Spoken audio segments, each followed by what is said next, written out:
Ministra lembra a posição e o trabalho de Geraldo Alckmin, vice-presidente da República, mas outras frentes de negociação foram abertas, ou pelo menos tentativas, né? Senadores foram para os Estados Unidos, governadores se organizaram por aqui, alguns até mantiveram contato com autoridades norte-americanas. Mauro Vieira, chanceler brasileiro, foi aos Estados Unidos, também não foi recebido por nenhuma autoridade norte-americana. E aí, naturalmente, muitas reflexões sobre talvez uma ineficiência ou a impossibilidade de negociar por conta da outra parte não querer, neste momento, uma conversa. Só que o secretário de Comércio dos Estados Unidos, justamente, talvez tenha dado uma sinalização de um caminho para negociar, que é a tarifa zero para alguns produtos que não são produzidos pelos Estados Unidos. Você acha que esse é o caminho, uma vez implementada a tarifa de 50%, ministra? O governo americano é pragmático e gosta de ganhar dinheiro, né? Vamos dizer, é o centro do capitalismo. E não tem nada de errado nisso, não estou discutindo isso. Então, assim, ele é um presidente da República que também teve uma disputa também muito acirrada lá, né? A diferença em percentual ela foi pequena, que precisa ter popularidade. Ninguém se sustenta fazendo medidas como essa sem ter a base eleitoral. E está começando a sofrer no processo eleitoral, na pesquisa, por conta de uma insatisfação do povo americano. Nós vamos ter inflação, estamos tendo inflação, vamos ficar com um cafezinho mais caro. Então, diante desse pragmatismo, Daniel, eu acho que daqui para frente algumas coisas vão acontecer. Aquilo que interessa aos Estados Unidos, e é natural que ele faça dessa forma, ele vai diminuir a tarifa, né? Não tem como ele não diminuir a tarifa daquilo que ele não produz.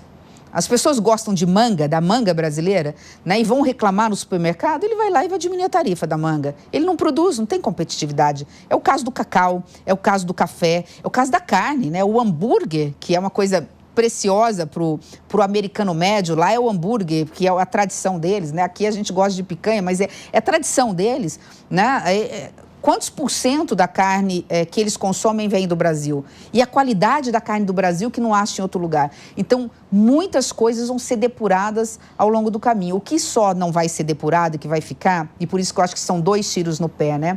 O primeiro, o papelão. É papelão, é coisa de moleque, é coisa de quem não ama o país, é coisa de quem não conhece da política, quem coloca a sua família acima da família brasileira, o papel, né, de um deputado federal eleito para servir ao país, né, dizendo, se não tiver anistia, se não resolver o problema do meu pai, nós vamos continuar operando a contrário aos interesses do povo brasileiro. Eu acho que eles vão pagar um preço que poucas pessoas pagaram por tamanha insensatez e insensibilidade com o povo brasileiro. Isso é algo que precisa ser dito.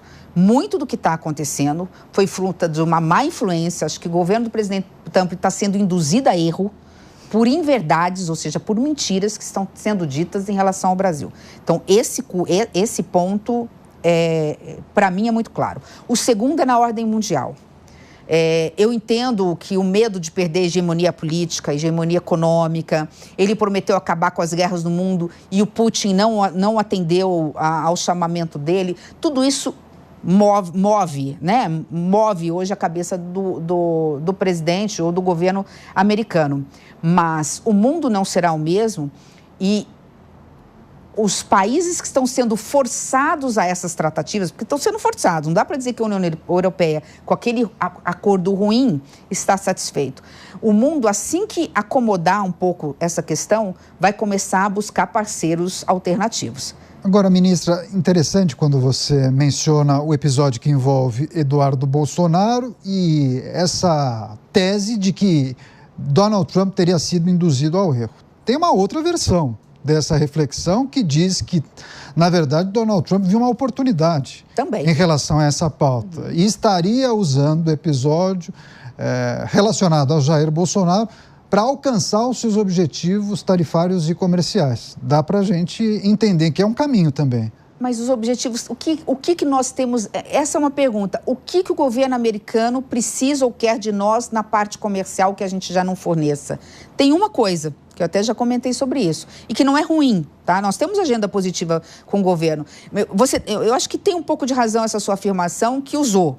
mas está contaminado também com a questão de que não quer que o Brasil vire uma Cuba, coisa que nunca aconteceu e nunca vai acontecer. Como disse, o governo do PT já governou 5 vezes o Brasil, né? Gostando ou não gostando do governo, é a realidade dos fatos. Mas há uma questão aí do judiciário, e aí, nesse ponto, eu acho que tem um pouco de razão também.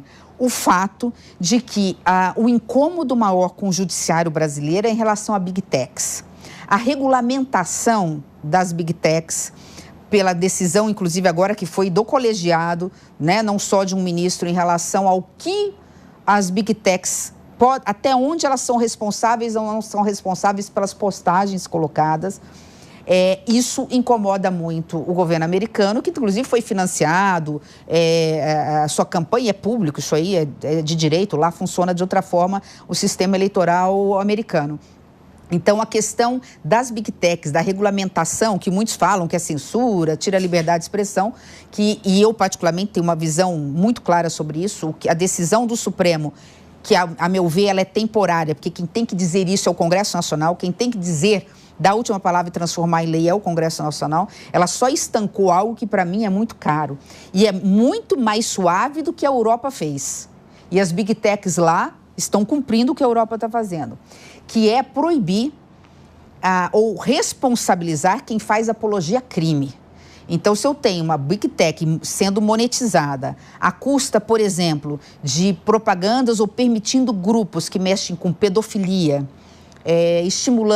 grupos que estimulam crianças a fazer automutilação, a suicídio, a violência contra a mulher, a esse tipo, porque isso monetiza, né, e não tirar do ar, elas têm que ser responsabilizadas, porque isso é crime na vida presencial. Acho que isso é unanimidade, ninguém tem discussão. Mas a reclamação das empresas não trata exatamente desses crimes, e sim da manifestação das pessoas que poderia ser retirada caso alguém reclamasse para a própria plataforma sem a necessidade de uma decisão judicial, né? Essa é a grande discussão. Mas se a gente olhar hoje a decisão do Supremo, ela faz esse regramento, ela faz essa escala. Primeiro é sem decisão, se não vem uma decisão e se não cumprir a decisão, aí eu tomo até me surpreendeu. Achei que eles viriam para um radicalismo que eu mesmo não aceitaria.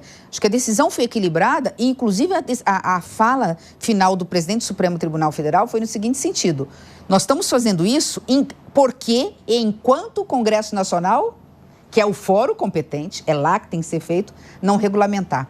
Acho que isso é uma forma de forçar também o Congresso Nacional. Sabe que eu fui senadora por 8 anos e acho que é a forma do Congresso Nacional fazer o dever de casa. Acho que a gente tem que separar mesmo, acho que tem muito excesso, né? Tem muita coisa que tem que ter liberdade de expressão, pode dizer o que não há problema, mas no que se refere a você proteger a parte mais sensível. Todos nós temos filhos ou temos sobrinhos, né? Ou temos... Ninguém vai responsabilizar a minha mãe, que tem quase 80 anos, por ter mandado para o WhatsApp uma mensagem que ela nem sabia que era fake news. Não é disso que se trata, né?